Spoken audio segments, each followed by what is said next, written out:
Continuamos con esta jornada de Legado 2030 Palma Sostenible. Les recordamos que si comentan esta jornada en redes sociales lo hagan con el hashtag Palma Sostenible. También mandamos un saludo, como antes ha apuntado mi compañera Maitane Moreno, a los que nos están siguiendo a través del streaming. Y, por supuesto, a todos aquellos y aquellas que están con nosotros aquí y que van a compartir ahora otra mesa redonda. La información interesantísima que están ofreciendo todos nuestros invitados y ponentes, realmente muy interesante. En esta ocasión, en esta próxima mesa redonda, vamos a abarcar el contenido de 3 objetivos de desarrollo sostenible, concretamente el número 13, acción por el clima, el número 14, vida submarina y el número 15, vida de ecosistemas terrestres. En esta mesa redonda vamos a hablar de turismo sostenible, algo que nos interesa mucho, dada la importancia del sector en nuestra isla. Moderará esta mesa también la directora y presentadora del programa de la cadena SER Hoy por Hoy Mallorca, Maitane Moreno. Cuando queráis, compañeros, damos paso a esta próxima mesa redonda, que sin duda va a aportar datos muy interesantes dentro de esta jornada Legado 2030 Palma Sostenible, que les recordamos que está organizada por Radio Mallorca, Cadena SER, con el Ayuntamiento de Palma y cuenta con la colaboración de Maya, SMAP, EMT, Ayuntamiento de Marratxí, el Palau de Congresos, Meliá, Vueling, Endesa, Coca-Cola, Jardinería Mallorquina Puyol, Zulux, Kia Autovidal, Wireless DNA, Ángel 24, Sonamar, Ético, José Luis Ferrer, Balears Life, Adema, Cafés Bay, Cartonajes Mallorca y Agua Kilómetro Cero. Pues creo que ahora sí, ya estamos en disposición de dar paso a esta próxima mesa redonda de turismo sostenible.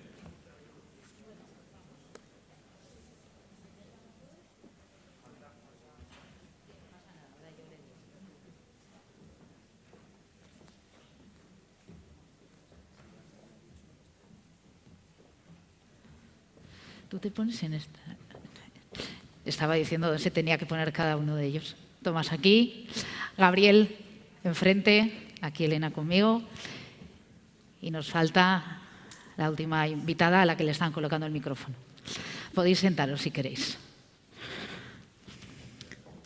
Así que vamos a darle unos segundos. Ya me ha dicho, se va a mover seguro. Demasiadas cosas, ¿eh? Ahora bien. Sandra, aquí. No pasa nada.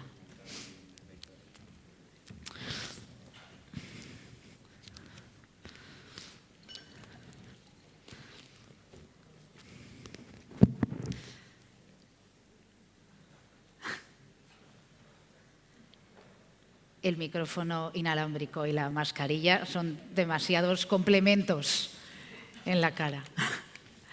Ya está. Pues nada, tengo el placer de estar de nuevo aquí, ¿eh?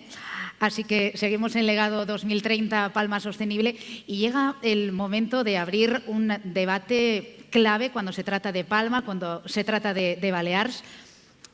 Estamos en la capital de las islas, uno de los centros mundiales del turismo. Hablamos de turismo sostenible y podríamos plantear muchas preguntas, las centramos en 2. ¿De qué modo han integrado las compañías del sector los objetivos de desarrollo sostenible? ¿Y qué políticas están desarrollando las administraciones para la consecución de estos objetivos, de estas metas? Durante los próximos minutos nos vamos a centrar en diferentes objetivos, en 3 que creemos desde la organización son fundamentales para trasladarlos al debate del turismo sostenible: la acción por el clima, la vida submarina y la vía de ecosistemas terrestres. Para este debate contamos de nuevo con una compañía de excepción. Está con nosotros Elena Navarro, concejala de Turismo del Ayuntamiento de Palma. Buenas tardes, muchísimas gracias por invitarnos. Gracias a ti por venir. Sandra Benveniste, directora de Sostenibilidad de MEA de Iberostar. Hola, Sandra. Buenas tardes. Bienvenida también. Gracias. Tomás Franquet, director de Sostenibilidad de Meliá Hotels International. ¿Qué tal? Muy bien, muchas gracias.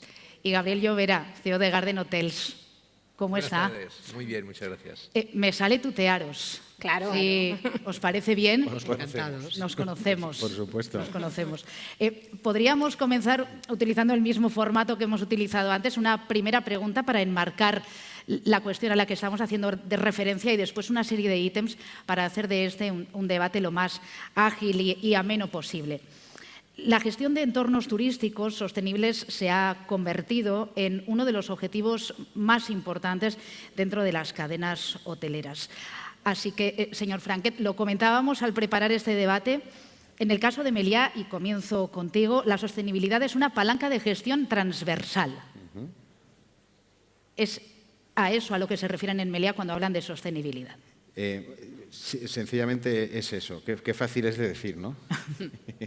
No, bueno, en Meliá entendemos que la sostenibilidad tiene que ser parte intrínseca del negocio. Al final se trata de hacer sostenible el modelo de negocio y no se trata de ir poniéndole capas de color verde. Entendemos la sostenibilidad como una palanca de gestión real del negocio y para el negocio desde el negocio. ¿Qué significa todo este batiburrillo de palabras? Que parece ahí un juego para liar al personal, que no es así. En Meliá definimos nuestro primer plan director de sostenibilidad en el año 2008. ¿Qué significa esto? Que son unos cuantos años antes que la aprobación por Naciones Unidas de los famosos Objetivos de Desarrollo Sostenible, que son importantes, pero que hay que entender, en mi opinión, como un marco de referencia, porque la sostenibilidad no se inventó en el año 2015. Esto viene de los años 80 incluso. Entonces, es una palanca de gestión que hay que integrar en la cadena de valor de cada compañía. Y cada uno en su espacio de gestión debe entender cómo debe aportar valor desde la cadena de suministro, desde recursos humanos, desde el gobierno corporativo, marketing, la operación. Y si no se entiende que es una palanca de gestión, no se puede imbrincar de una forma que genere valor positivo. Y a partir de ahí, luego, si quieres, hablamos de todo lo que quieres. Después lo aterrizaremos a todas esas políticas concretas que lleváis a cabo.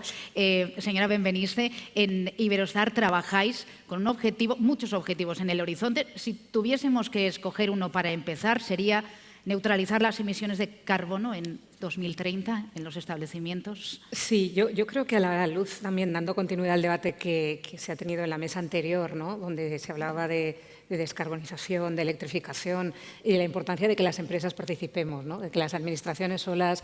Bueno, el reto es tan grande que ni las administraciones, ni las empresas, ni la sociedad civil por separado vamos a lograr nada. Tiene que ser, como bien se decía también antes, a través de alianzas.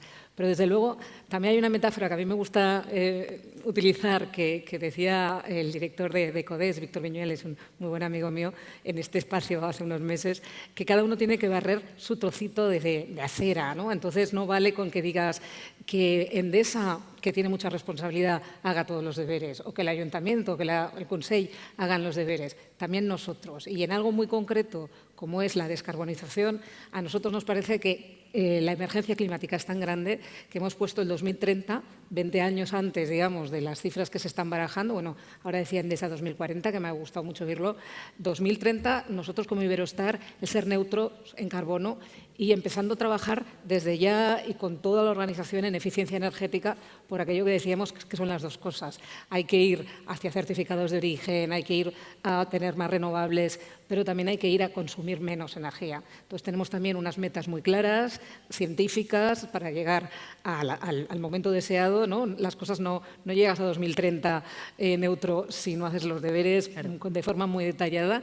Toda la organización para poder ahorrar energía, procesos, formación, como se decía también antes, la formación indispensable.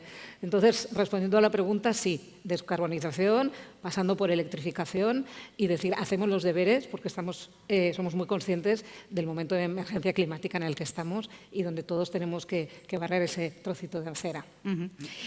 Señor Llovera, el trabajo que lleváis realizando ya desde hace también mucho tiempo en Garden Hotels os ha valido la certificación AENOR en economía circular.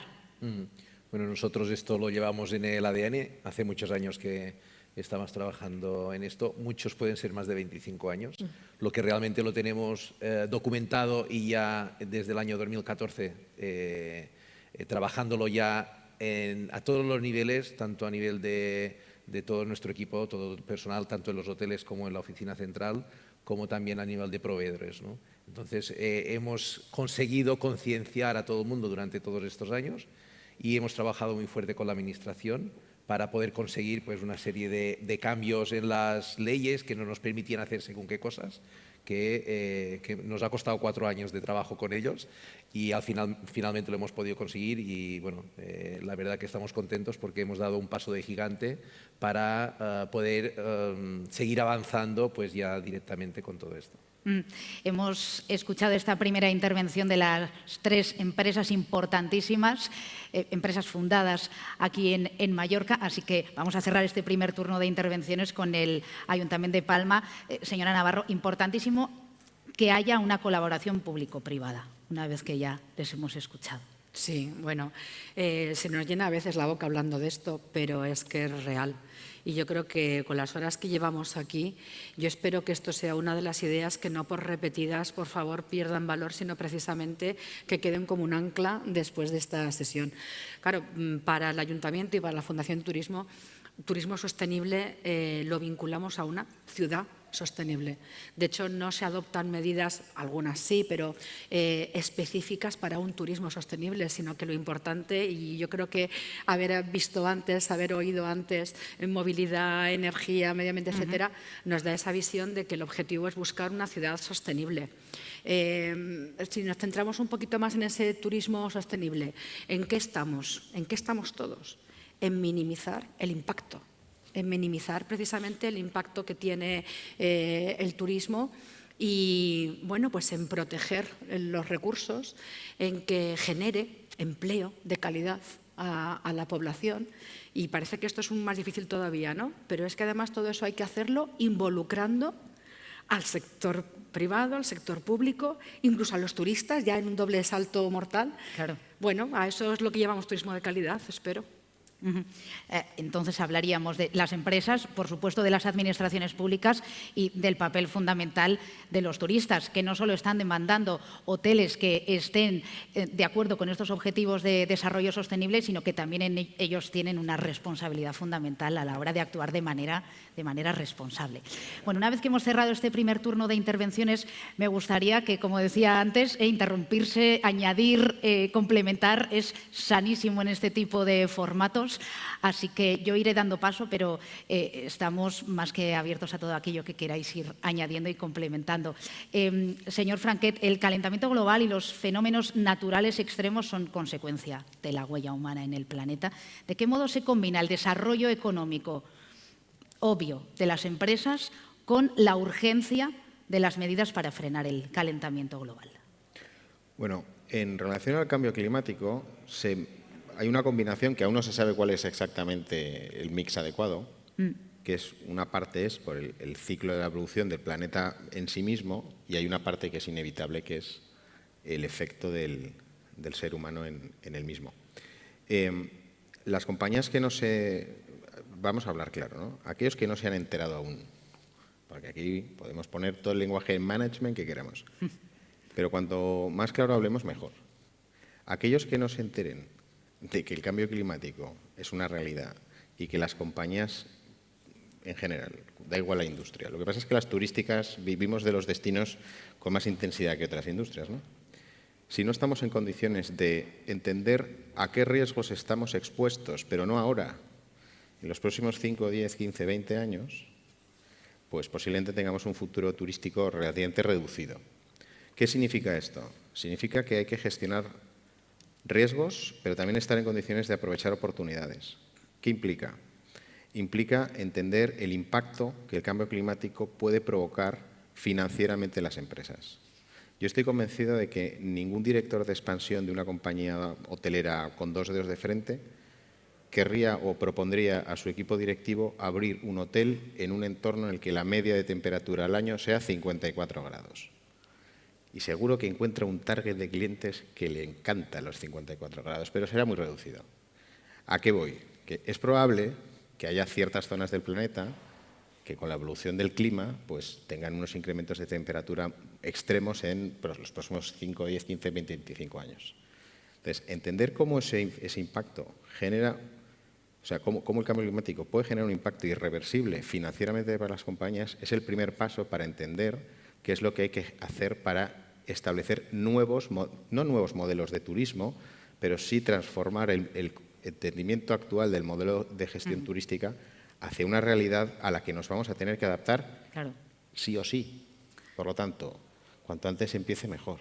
Y es una manera de cuidar el entorno, que es la que ha generado riqueza precisamente a esa empresa, ni más ni menos. Sí, exacto. Y yo en ese sentido quería añadir y compartir un poco la experiencia nuestra en el sentido del hilo conductor de mucho, o yo diría de casi todo el trabajo que hacemos en sostenibilidad, que es el cuidado de los océanos. El hecho de que un 80% de nuestros hoteles estén al lado del mar, y además, pues bueno, la pasión y el compromiso de proteger tanto con lo que se hace dentro del hotel, cuando se eliminan los plásticos o cuando se hacen, bueno, todo el tema que hacemos en gestión de residuos, obviamente estás protegiendo ecosistemas pero con tus acciones dentro, pero también con una mirada hacia el ecosistema donde estás, hacia un compromiso y una responsabilidad, porque nos sentimos corresponsables y gestionar, y el ejemplo que, bueno, en algún otro caso hemos mencionado del cuidado de los corales o del cuidado de los manglares en el Caribe, creo que es interesante en el sentido de que estamos hablando no de invertir en filantropía, en un proyecto pues muy bonito que podría ser manglares o podría ser otra cosa, sino ¿por qué los manglares? Porque protegen la costa y porque hacen que cuando haya un temporal y cuando hayan los fenómenos que están viniendo con el cambio climático, va a estar el hotel más protegido y las comunidades aledañas más protegidas. Entonces estamos trabajando para proteger a las comunidades, para proteger los ecosistemas y también para proteger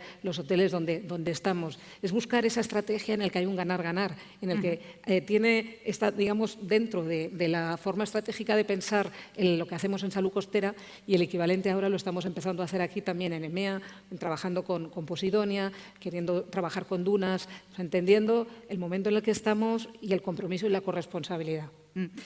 Digamos que los manglares serían en Baleares la Posidonia, que es la que precisamente hace de muro de contención para que el mar no nos siga comiendo terreno. Y eso que en zonas como Estren, que en los últimos 50 años se ha reducido el espacio unos 10 metros aproximadamente. Es decir, hablar de cambio climático no es conjugarlo en futuro, sino hablar de algo que está ocurriendo ya desde hace tiempo. Con respecto a Garden Hotels, se habla del kilómetro cero y de cómo esa economía circular no solo ayuda a la tierra, sino a quienes trabajan la tierra también. Bueno, nosotros hemos creado una página web para mostrar todo lo que estamos haciendo, pero todo lo que estamos haciendo diríamos que no se hace normalmente. Hemos creado la página web gardennotcommon.com y allí pues mostramos todas estas cosas, ¿no? Por ejemplo, todo el tema de la economía circular, que inicialmente pues ya que es lo que empezamos directamente en el año 2014, que era buscar hacer las compras de una forma lo más sostenible posible, buscar proveedores de la zona, no buscar productos que nos tenga que venir de fuera. Entonces, consumir el producto de aquí. Pero, claro, todo esto, pues, hablando con los agricultores para poder conseguir y con los ganaderos para conseguir todos estos productos, pues ellos nos iban contando sus problemas y de aquí, pues, vino el resto de cosas, ¿no? Allí nos encontramos que nosotros estábamos buscando no solo producto de kilómetro cero y además que fuera ecológico, que esto es bastante complicado aquí en Mallorca. De hecho, el 88% de los productos de nuestros buffets son kilómetro cero, pero solo un 66% son ecológicos. Entonces, intentamos en lo máximo acercarnos hacia que sea ecológico, porque además que sea lo más saludable posible. Pero hablando con ellos, lo que nos encontramos es que en España no había compost de calidad, ecológico, y que tenían que importarlo de Europa.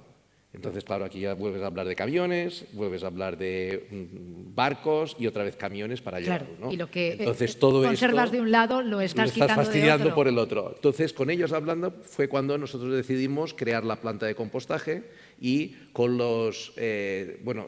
con todo el personal, pues ya les explicamos muy bien cómo se tenía que hacer la separación de todos los productos orgánicos para que luego los pudiéramos reutilizar, toda la basura, ahora el recurso orgánico que le llamamos nosotros, para volverlo a reutilizar, lo mezclamos con la poda de los hoteles y esto creamos compost ecológico y lo devolvemos a los agricultores a cambio de producto. Lógicamente es más caro el producto que lo que les damos nosotros y tenemos que seguir comprando, pero podríamos decir que hay una parte que no hay ni siquiera transacción económica, no hay dinero por en medio, sino que simplemente es un intercambio. Y ellos tienen un producto de calidad y además se garantizan que seguimos comprándoles nosotros esto. Entonces es una fórmula de que lo que era de la tierra lo devolvemos a la tierra, produce otra vez y lo volvemos a comprar, ¿no? el ejemplo perfecto de la economía circular. Yo creo que es el ejemplo más claro de todos, en concreto. Sí, en los ejemplos es donde se ven cómo las políticas tienen después su proyección real. Sí, Elena, viendo ejemplos de este tipo, nos damos cuenta, es cierto que somos muy críticos aquí en las islas con respecto a lo que no hacemos, pero también hay que vanagloriarse de lo que se está haciendo bien. Hombre, claro. Has dicho antes una palabrita que se ha quedado así flotando que me gustaría rescatar. ¿Cuál? Has hablado de la responsabilidad que tiene que tener el turista. Y yo eso me gusta agarrarme porque no basta con que haya turistas responsables, tenemos que ir a por ellos, tenemos que captarlos, tenemos que conseguir que vengan y además hay que ponerlo fácil precisamente para que eso les guste y lo haya en la ciudad. Por ejemplo, si conseguimos que una ciudad esté viva, sea dinámica, ¿qué turista es el responsable? ¿El que viene por la cultura? ¿El que viene por el deporte? ¿El que viene por gastronomía? ¿El que viene buscando patrimonio? ¿El que viene porque le gusta montar en bici? Hay que ponerlo fácil en todo eso. Entonces, todas las políticas que intentamos hacer, casi siempre, ¿verdad? Pues en esta colaboración tienen que ir buscando precisamente ese turista responsable. Como ya llevamos aquí mucho tiempo y ya habéis oído a muchos, claro, como un pincho transversal, ¿no? Podemos rescatar lo que se ha dicho de movilidad y pues desde peatonalizaciones de calles que son acciones que hacen que la ciudad sea más sostenible y que por lo tanto se busque y se capte a ese turista responsable que también busca eso. Si hay más zonas peatonales, si se apuesta por la bici, si se apuesta por un autobús urbano con un recorrido turístico que encima es gratuito, si se apuesta por un tranvía, si se apuesta por unas fuentes por la ciudad, que acaba de irse de aquí, ¿verdad, Ramón? Para que la gente reutilice su botella. Si va a haber una depuradora que evite los vertidos a la bahía. Sí, aquí hay que hacer críticas sobre lo que no se ha hecho durante tantos y tantos años. No nos podemos permitir en la bahía de Palma, cada vez que llueve, unos vertidos al mar. Claro. Esto no es ni sostenible, por supuesto, medioambientalmente y tampoco en términos de imagen. No nos podemos permitir algo así. Yo quería añadir solo a lo que decías. Sí, y después iremos con el señor Franquet. Sí, solo por aquello del turista responsable, ¿no? Que te preguntabas qué es más responsable. Yo creo que da igual si viene por cultura, por deporte o por qué viene, pero lo que sí nos consta por estudios que tenemos es que se enfada si un turista viene y tiene sus valores y recicla en Alemania, si no puede reciclar aquí, se enfada. Y en ese sentido tomamos la responsabilidad porque el ayuntamiento lo está haciendo, pero es que en los hoteles también lo tenemos que hacer. Tenemos que seguir el que ya tiene unas prácticas de reciclaje, de tener su botella que se rellena. Pues lo mismo, en el hotel no puede haber botellas de plástico o ya ni de cristal, o sea, porque también el gasto energético que necesitas para transportarla, si puede haber fuentes, ¿por qué no le invitamos y lo estamos haciendo a que rellene su botella, ¿no? Entonces es un poco el decir, tenemos que tener una coherencia en lo que se ofrece tanto en la ciudad como en los hoteles, si queremos como destino ofrecernos como un destino responsable, circular, para ir avanzando a que el turista que viene sepa que sus valores van a ser respetados, ¿no? A lo largo de todas las vacaciones. Y de este modo será un turista que repita en ese establecimiento. Hablábamos antes de qué empresario construiría un hotel en un destino con una media de 50 grados.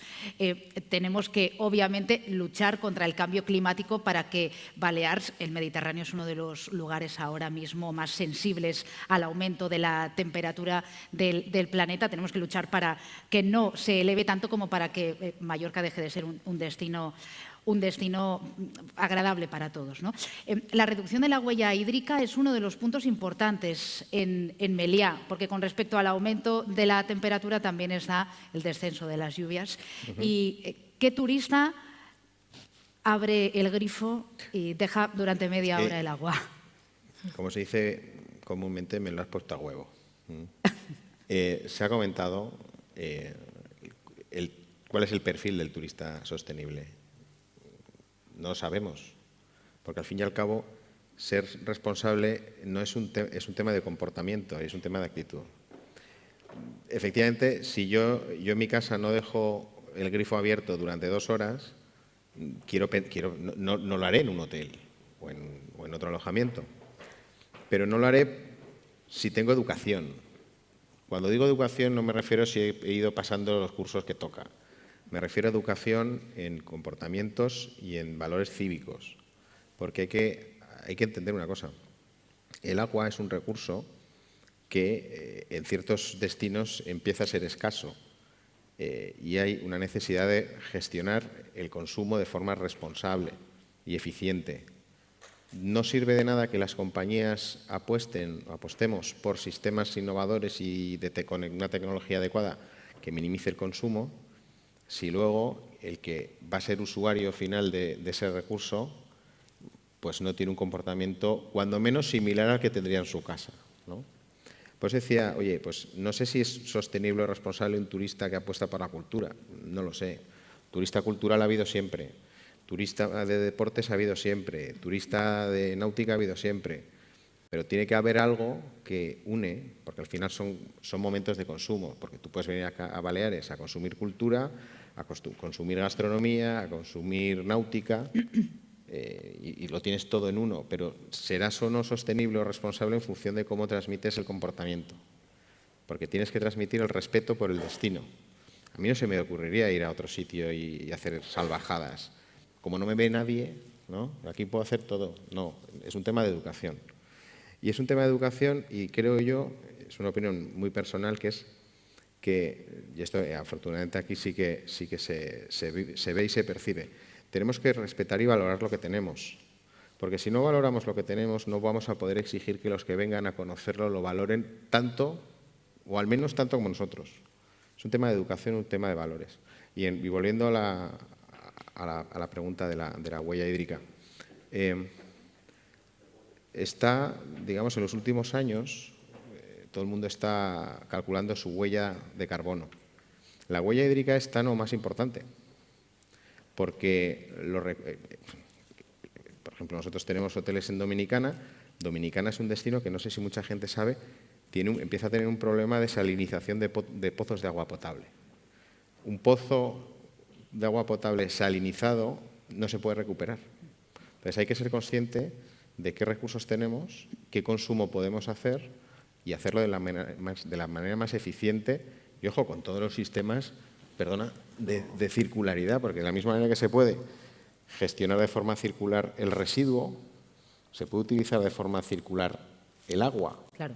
Y hay que estar en condiciones de, oye, pues apostar por sistemas de recogida de pluviales, de contar con una legislación adecuada para la utilización de aguas grises, los sistemas, los místicos emisarios. Todo esto, al fin y al cabo, tiene un elemento común, que es el agua. Las compañías deben estar en condiciones de medir de forma adecuada qué nivel de consumo de agua tienen, pero no por un tema de coste económico, sino de responsabilidad con el uso de un recurso que es un recurso del destino y que, bueno, que ojo, que cuidado que no valoramos las cosas hasta que hasta que dejemos de tenerlas. Sí. Por tanto, si no mides, no puedes establecerte objetivos de mejora. Ajá. Hay que medir. ¿Son responsables los turistas? ¿Se ha ido viendo esa evolución a lo largo de los últimos años? Y trasladamos esta pregunta también después a Sandra. Gabriel, primero. Bueno, yo creo que, y sobre todo nosotros que en nuestra cadena pues tenemos clientes escandinavos o tenemos clientes alemanes, que siempre hemos visto que han tenido pues una responsabilidad mayor hacia este tema, ¿no? Pero yo en el panel anterior había cosas que iban comentando que me ponían un poco los pelos de punta cuando decían que vamos a incrementar pues el consumo de agua desalada y tal. Bueno, yo creo que aquí en Baleares somos fuertes todos, estamos muy concienciados en el tema del reciclaje, de la separación de los residuos. Bueno, había unas estadísticas que exactamente no sé los números, pero que decían que en cuestión de vidrio y envases, pues éramos de los que reciclaban más de España, los que separábamos más de España. Entonces yo creo que aquí estamos muy concienciados, probablemente influidos también por la cultura norteeuropea y Europa Central, que los tenemos aquí de clientes que probablemente nos han ido abanderando un poco en esto, ¿no? Y bueno, y lo del agua yo lo decía porque me pone los pelos de punta, porque la verdad es que a lo mejor se han hecho grandes infraestructuras para poder utilizar las aguas depuradas y no las podemos utilizar. porque pues tenemos problemas porque pues dan olores en los jardines o, por ejemplo, en Alcudia hemos hecho todos los hoteleros la cometida del agua para poderla recibir y bueno, y es dinero totalmente tirado porque al final se va al mar, ¿no? Y es una pena que se podría utilizar. Luego tenemos el mar como lo tenemos y luego nos quejamos, ¿no? Pero yo creo que tenemos aquí todos los ingredientes para hacerlo bien y lo único que falta es concienciar a los que no estén concienciados. Claro. Y continuar pues, con la labor que estamos haciendo todos, ¿no? Yo creo que todas las empresas en este nivel estamos trabajando fuerte, estamos trabajando de forma muy seria y estamos pues, ayudando a que el resto de la sociedad pues, también esté concienciada.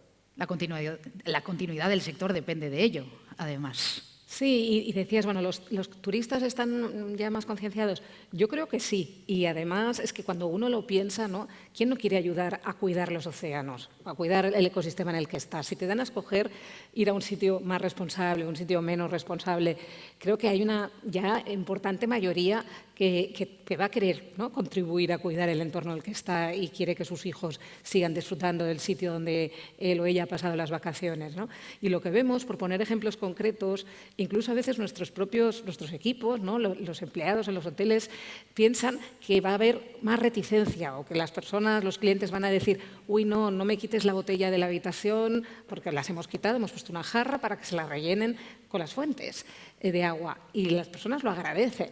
Al principio podrías pensar, hay quien va a decir que no, que yo prefiero tener mi botella, ¿no? Claro, de esta manera tienes agua gratis, abundante cuando quieres, pero hay esa conciencia de entender por qué se está haciendo y que no es un tema de ahorro, de costes, es un tema de compromiso con no seguir generando residuos. Entonces yo veo que sí, que hay una mayor conciencia, la gente joven.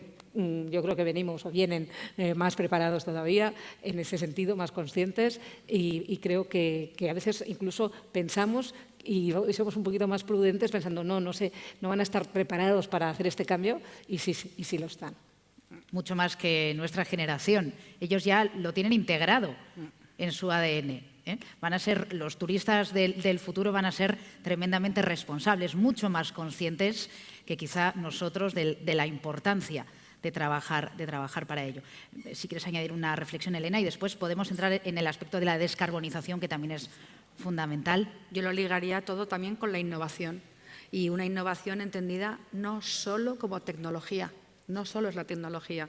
Innovar también es pensarlo de otra manera y ofrecer otras oportunidades. Y yo creo que todo esto también hay que ligarlo con la parte innovadora que tiene todo esto.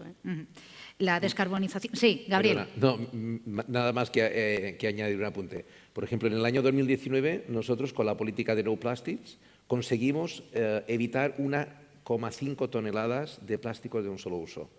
No se utilizó. Entonces ahorramos todo esto. Pero con la pandemia, y esto es una cosa que yo he pedido directamente al gobierno balear, ¿no? Que creo que viene de Madrid, pero tienen que trasladarlo urgentemente. Con la pandemia hemos vuelto a tener que poner los plásticos de un solo uso, innecesariamente, porque si hemos comprobado que realmente la transmisión del COVID pues, era a través de vía aérea, pues da igual si yo he tocado o no he tocado una botella, entonces que teníamos que dejar de emplear los plásticos de un solo uso. Y yo al conseller de Medio Ambiente, cuando vino a visitar la planta de compostaje nuestra, le dije, mira cuáles son los impropios que de vez en cuando te llegan impropios, no solo hay orgánico, quedan pocos, pero eran sobrecitos pequeños de plástico. Entonces, esto sí que es una cosa que pedimos a las administraciones públicas que ya cambien de una vez por todas, que si por aquí no se transmite el COVID, que dejemos de utilizar plásticos de un solo uso. Porque que además está prohibido por la propia ley del gobierno en este momento, aunque es cierto que la COVID lo ha cambiado un poco todo, pero... Sí, pero bueno, es necesario que hagamos este avance, porque si nos vamos muy lentos y todo lo que hemos hecho durante años lo tiramos por la borda en una sola temporada, o sea... Claro. Vayamos a la descarbonización, que creo que es también otro de los aspectos fundamentales en las tres grandes empresas, importantísimas empresas del sector aquí representadas. La descarbonización, un objetivo importantísimo para Iberostar. En 2030, ¿cuál es el objetivo que se persigue? Ser neutros en carbono. Entonces, la idea es, obviamente, reducir todo lo que podamos, o sea, más eficiencia energética. Es muy interesante, es un poquito técnico, pero yo creo que es interesante entender el orden de magnitud, porque cuando se hace en el cálculo, lo hemos hecho este año del alcance 1, 2 y 3, esto de los alcances suena un poco técnico, pero realmente el alcance 1 es el diésel, es lo que compramos todavía de combustibles y quemamos, el 2 es la electricidad, por lo tanto es un poquito más indirecto, pero la electricidad que consumimos, y el 3, y es lo que quería poner sobre la mesa, en nuestro caso hemos hecho el cálculo y es más de un 75%, es una cantidad enorme y depende en gran mayoría de nuestros proveedores. Entonces ahí hay un tema de poner sobre la mesa que va a ser muy importante. En nuestro caso vamos a empezar a trabajarlo el año que viene con nuestros proveedores mano a mano, porque hay un compromiso, hay que trabajar de la mano, sobre todo para no dejar a las pymes fuera, porque si no lo que podría pasar es que acabemos teniendo proveedores grandes que sí ya tienen su huella compensada, un Nespresso, y la compañía equivalente local de café no la vas a poder contratar porque tiene todavía un montón de emisiones. Entonces, es un trabajo importantísimo que tenemos mucho compromiso de hacer con los proveedores locales para ir trabajando juntos, porque si no, nunca podremos ser neutros con un 77% de nuestras emisiones dependiendo de nuestros proveedores. Es enorme. La acción contra el clima también depende, en una parte, de esa descarbonización por parte de las empresas hoteleras. Señor Franquet. No hemos dicho que nos íbamos a tutear. Me estás llamando señor Franquet todo el rato. Me ocurre en muchas ocasiones en la radio que comienzo diciendo usted, paso al tú, y en ocasiones introduzco algún usted, yo creo, pues porque es que se te ve muy mayor. Se me ve muy mayor. ¿Qué va? Creo que debemos tener prácticamente la misma edad. Así que somos tremendamente jóvenes. No, bromas aparte, si hay una... Hablábamos al principio de la sesión de la transversalidad. Si hay un elemento, un eslabón de la cadena de valor, en este caso de las compañías hoteleras, en la que todos tenemos muchos riesgos, pero también muchas oportunidades, es precisamente la cadena de suministro. Porque son eslabones de la cadena en los cuales puedes y debes incidir, pero no puedes llegar a controlar porque forma parte de tu entorno, pero no es tu empresa. Claro, yo en mi casa puedo hacer y deshacer en función de lo que considere, pero claro, cuando tienes que influir en la empresa de otro, que es tu proveedor, pues oye, no todas las compañías que nos proveen de productos y servicios pues tienen los mismos desarrollos en responsabilidad corporativa, no tienen los mismos sistemas de gobierno, no tienen los mismos sistemas de medición, no tienen los mismos compromisos. Y claro, hay que ser tremendamente persuasivo y tener una gran capacidad de influencia para explicarles lo positivo de trabajar de esta manera. Porque esto no va de, si no me reduces el tamaño del packaging y del granel, no te compro más. No, esto no va de eso.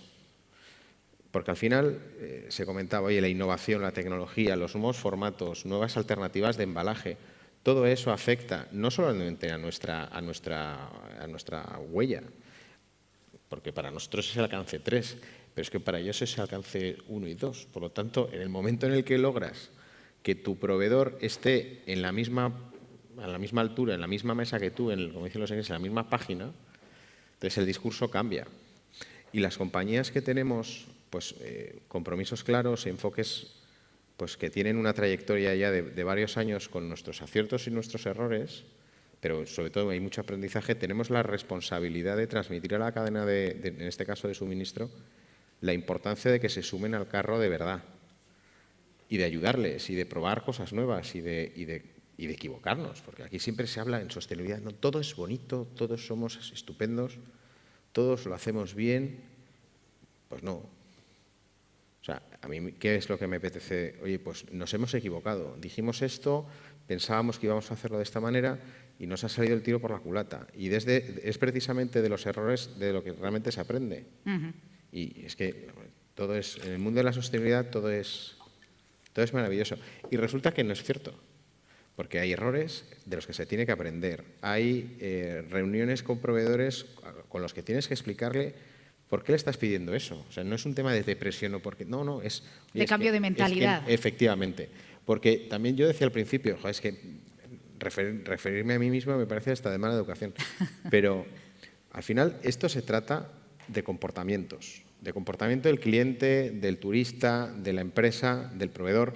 Es un tema de comportamientos y no se puede cambiar un comportamiento si no se entiende, si no se tiene esa vocación de trascendencia de dónde te lleva el nuevo comportamiento. Resulta que los clientes, los nórdicos, ¿no? Tú mencionabas, es que estos tienen una cultura que en este ámbito nos sacan mucha ventaja. Y luego vienen aquí y resulta el plástico y eso es puro sentido común. Lo que pasa es que ellos lo tienen desarrollado antes. Entonces nosotros estamos intentando cambiar comportamientos, pero hay una cosa importante. Yo que tengo hijos pequeños, como muchos de los que estamos aquí seguramente, yo intento, no siempre lo consigo, que cambien comportamientos intentando razonar con ellos, quizá este es mi error, sí, intentando razonar de por qué, si cambia ese comportamiento, le va a ir mejor.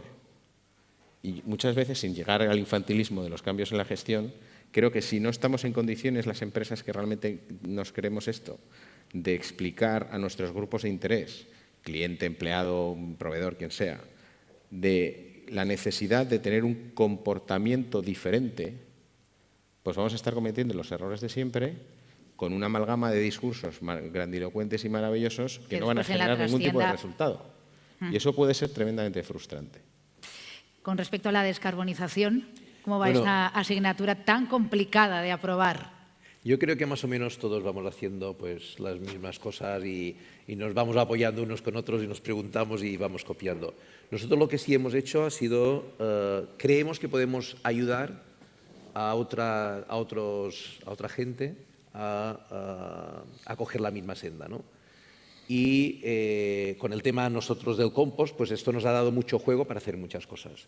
Y claro, como necesitamos para hacer el compost los desechos de las podas, nos hemos encontrado que hay ayuntamientos que tienen tanta que no saben qué tienen que hacer. Entonces, esto se lleva a los centros de recogida del Consell Insular, pero bueno, aquello es camiones y camiones de compost, de residuos de poda a los sitios, ¿no? Y se nos puso en contacto con nosotros el Ayuntamiento de Artà, el Ayuntamiento de Campicafort y el Ayuntamiento de Alcúdia a ver qué podíamos hacer, ¿no? Entonces, el Ayuntamiento de Alcúdia nos puso un ejemplo y es que cada vez que tienen restos de poda son 10 camiones que se van al centro del Consell. Entonces, aquí hay una cantidad de transporte por carretera de gasoil y tal, que es un desastre, ¿no? Entonces, nosotros le hicimos una prueba y trajimos nuestra maquinaria allí, le trituramos toda su poda y los 10 camiones se convirtieron en uno. Y dijo, bueno, esto ya lo puedo llevar allí. Y le dijimos, no, encima no lo lleves a ningún sitio, quédatelo aquí.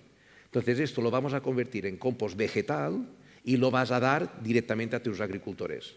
Ya como se lo des, si se lo cobras o no. Y aquí nosotros no entramos, ¿no? Y esto es lo que hemos puesto en marcha con ellos, que bueno, que de verdad que es una fórmula de buscar, y yo creo que es lo que tenemos que hacer en todos los sitios, en cada uno de los ítems que vayamos buscando, buscar cómo le podemos dar la vuelta, ya no solo lo que estamos haciendo nosotros, sino a todo lo que hacemos nosotros e implantarlo también en los demás sitios.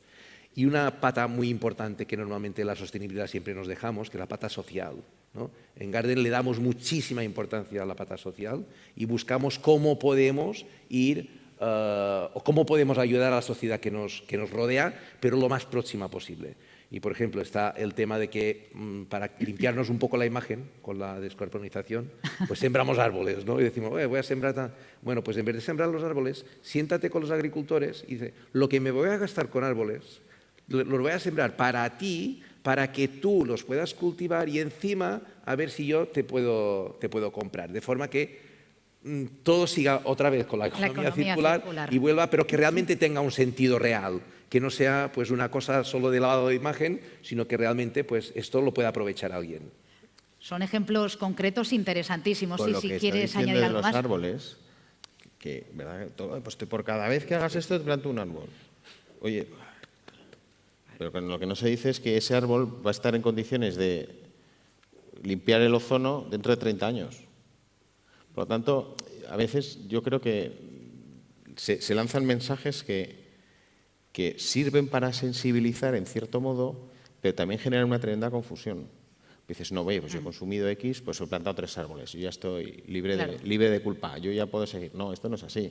Sí, que no se quede en algo meramente en términos de imagen. Pero Yo yo la ahí palabra a rompería Sandra una y lanza después porque con parece- Elena, que hace un Sí. ratito que no te cedo la palabra. Sí, lo que pasa es que yo no estoy de acuerdo con lo que estáis diciendo en el sentido que parece que plantar árboles de repente ya no tenga valor. No, no, o sea, no, no. creo que Tiene primero, mucho no es tanto valor. es más CO2, pero además es que hace falta plantarlos para que estén, Claro. para que estén, o sea, Naciones Unidas reconoce, nosotros no estamos plantando ahora No, mismo, o sea, no lo digo porque pero sea un trabajo, digo pero que si hay no que parece acabar, que cosas que hay se que acabar hacen- de explicar la historia A mí hasta me- el final. A mí me ha encantado el ejemplo que has dicho, Gabriel, con los agricultores, porque si se puede buscar ahí lo que decíamos de la estrategia, vosotros que os habéis tentado tanto en el compost, pero creo que tú mismo también decías, ¿no? Es que, bueno, como esto es algo que hay que hacer. Creo que es importante que no demos tampoco la imagen a los que nos escuchan de que hay acciones que van a seguir siendo necesarias, donde el carbono que se fija en el suelo, que toda la agricultura regenerativa me parece que es un tema apasionante y que hay que impulsar,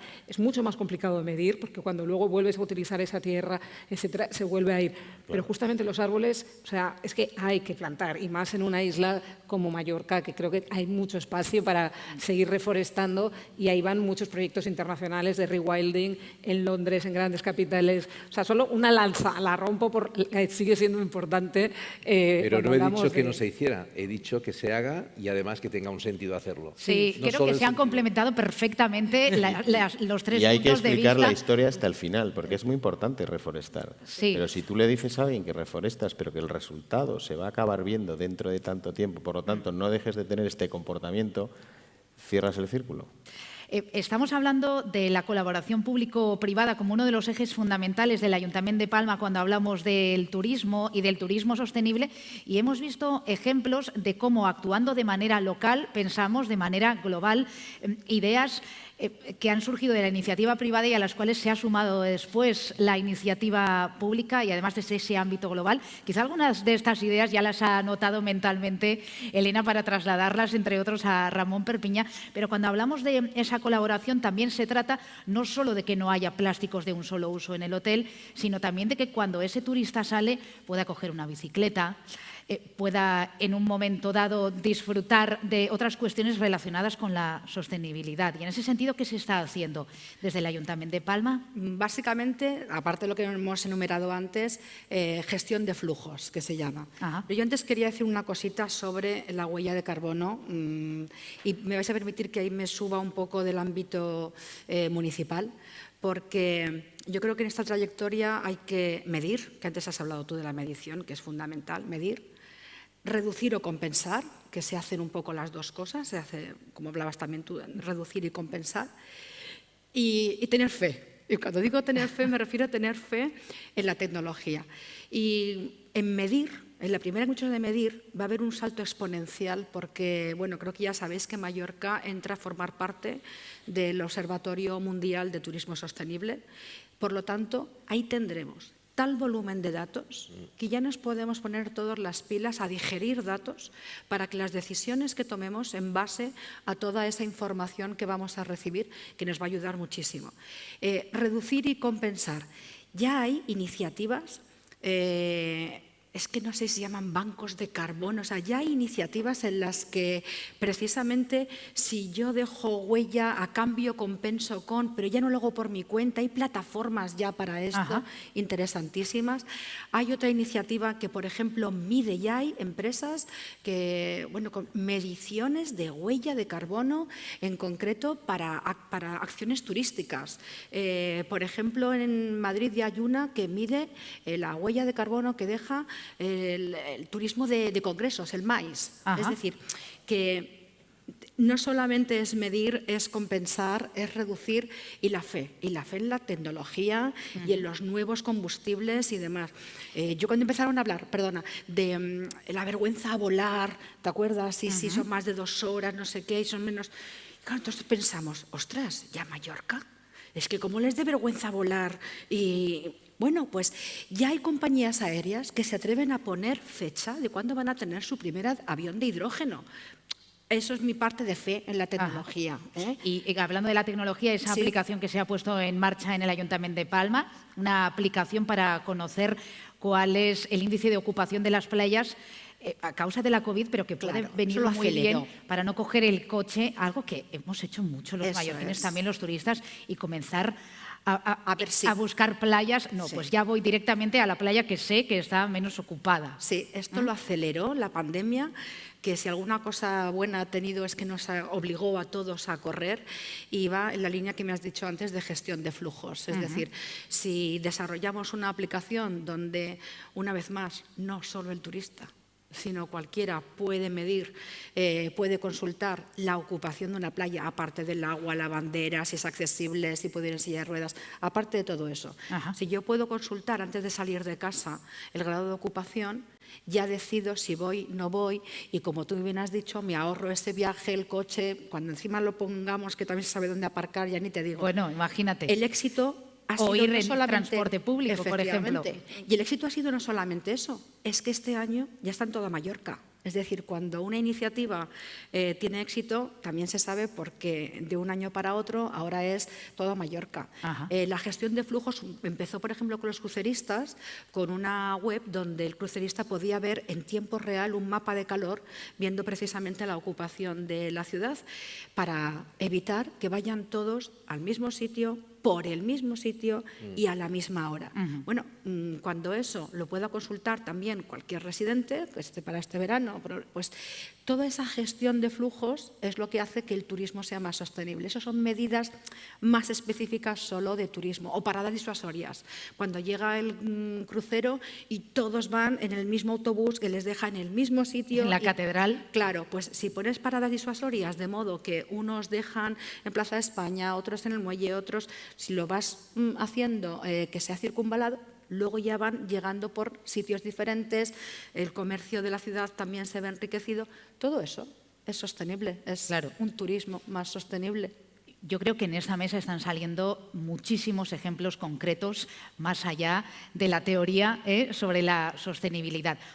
Nos vamos a ir ya marchando, vamos finalizando y me gustaría finalizar como hemos comenzado, con un último minuto aproximadamente con cada uno de vosotros sobre una reflexión final que podemos enlazar con una idea que me propuso Sandra, y es efectivamente, aunque ya hayamos hablado de retos, pero centrémonos en esa última intervención, a qué retos se enfrenta Iberostar.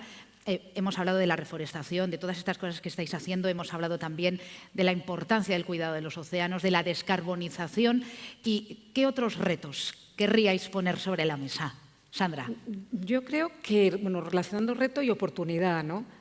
También se comentaba en la mesa anterior el tema de la formación, ¿no? O sea, cuando haces muchas cosas relacionadas con dentro del hotel, ¿no? Por ejemplo, los propios empleados, pero también los clientes, la comunicación, la formación, el poder transmitir todo lo que se está haciendo, que se perciba, que se entienda, que se valore, sin abrumar cuando alguien está de vacaciones, tampoco quiere que… ¿no? O sea, hay que buscar ese punto en el que los empleados puedan ser también las personas que pueden explicar y pueden hacer que se sienta orgulloso el turista de saber que estamos haciendo las cosas de otra manera, ¿no? Entonces, ese reto, el de formarnos, seguir formándonos, formar a todos los equipos, informar, que los clientes sepan diferenciar, puedan valorar todo lo que se está haciendo, que algunas veces, y no nosotros, ¿no? Pero puede que haya algunas empresas que hacen ese famoso greenwashing, ¿no? Entonces, diferenciar Claro. de lo que de verdad se está haciendo con compromiso, como se decía aquí, con muchos años de trabajo, pues todo eso es un reto y diría también y una oportunidad de poder comunicarlo, de poder formar, que estemos todos muy orgullosos de eso. Tomás Franquet, los retos del futuro para Amelia. Bueno, yo creo que un reto, podríamos plantear un reto interno y un reto externo. Ajá. Yo creo que empezaré por el interno porque luego lo proyectas hacia afuera. Yo creo que uno de los grandes retos es consolidar de una forma potente el modelo o la forma que entendemos en Meliá de gestionar o de generar la gobernabilidad de la sostenibilidad dentro de la compañía. Porque en la medida en la que conseguimos que, como decía, todas las piezas entienden qué rol juegan en la partida, estamos en condiciones de poder avanzar y marcar nuevos retos. Es decir, consolidar la propia gestión interna, porque esto de la sostenibilidad cambia mucho y hay mucha regulación nueva y te exige estar todo el día estudiando. pero consolidar esa gobernabilidad interna es, entendemos, la mejor forma de luego de poder estar en condiciones de acometer nuevos retos, ¿no? Y luego un reto externo que es, pero no creo que sea un reto propio de Meliá, sino de la cadena de valor turística, que es que tenemos que empezar a trabajar como una cadena de valor de industria, porque no podemos ir haciendo la guerra por nuestro lado. El mundo académico por uno, los hoteleros por otro, la administración por otro. Aquí o entendemos que tenemos todos la obligación y la responsabilidad de trabajar desde una perspectiva de cadena de valor, o esto, pues iremos como el ejército de Pancho Villa, cada uno haciendo la guerra por su lado y avanzaremos pues todo lo que podamos, cada uno como pueda. Rentacar, hotelería, eventos, oferta complementaria, aerolíneas, la administración pública y el turista en el centro. Yo creo que ese es el gran reto de la industria turística en general. Hemos hablado de un primer reto, que es la oportunidad y la formación. Otro gran reto, trabajar en equipo, tener ese objetivo común y trabajar en la misma dirección. Y Gabriel Llovera. Bueno, yo complementaría un poco, ¿no? Si me lo permiten. Claro. No, más que nada, que yo creo que estamos en una buena línea, estamos trabajando fuerte todas las compañías hoteleras y es verdad que dedicamos muchos recursos a esto y puede ser que hagamos cosas que tengamos que mejorar, segurísimo. Algunas las habremos hecho mal y tendremos que rectificar. Pero yo creo que en este momento lo más necesario es que trabajemos conjuntamente. Las alianzas son indispensables y aprovechando que tenemos una persona de ponente de la administración pública, pues lo que sí necesitamos es que lo hagamos conjuntamente. Si nosotros estamos llevando acciones, pues que no tengamos palos en la rueda, sino que tengamos rapidez a la hora de poder hacer las acciones, ¿no? Tenemos que consensuarlas, tenemos que hablarlo y tenemos que ir juntos a conseguir estos objetivos. Y yo creo que esto es primordial para ir creciendo. Y luego esto lo podemos trasladar al resto de la sociedad. Si estamos trabajando, si decimos que hay sociedades que estaban en este sentido más avanzadas que nosotros y podemos aprender de ellos y aquí estamos haciendo un esfuerzo para ir hacia este sentido, pues tenemos que conseguir que toda la sociedad pues venga aquí porque esto no tiene marcha atrás, esto va hacia adelante. Claro. Y no nos queda más remedio que remar en este sentido porque nos jugamos el sitio donde vivimos. Así que esa reflexión final y ese reto, las alianzas y esa colaboración público-privada. Y supongo que recoge, Elena, esa idea para el reto del futuro. Y rapidez y administración, no sé yo qué tal se llevan. Rapidez. Es otro reto, el agilizar la burocracia de la administración. Es además el punto de partida, así lo hemos hecho hasta ahora. Y nuestro reto, pues que el turismo, además de sostenible, no se le olvide el segundo apellido de inclusivo. El turismo, además de sostenible, tiene que ser inclusivo. Y que genere empleo de calidad. Yo es que no voy a explicarlo porque quiero que quede así de rotundo. El turismo sostenible tiene que generar empleo de calidad. Desde luego que sí, la sostenibilidad también pasa por ahí, por tener ciudadanos que por su trabajo tengan después el derecho a una vida más que digna. Sandra Benveniste, directora de Sostenibilidad de Iberostar, muchísimas gracias. Tomás Franquet, un placer, director de Sostenibilidad de Meliá Hotels International. Gracias. Gabriel Llovera, gracias una vez más por decir sí, como haces siempre, a todas las llamadas de esta casa, CEO de Garden Hotels, y Elena Navarro, concejala de Turismo del Ayuntamiento de Palma. Gracias. Encantada. Gracias a los cuatro. Muchas gracias. Enhorabuena por todas las iniciativas. Gracias. Gracias.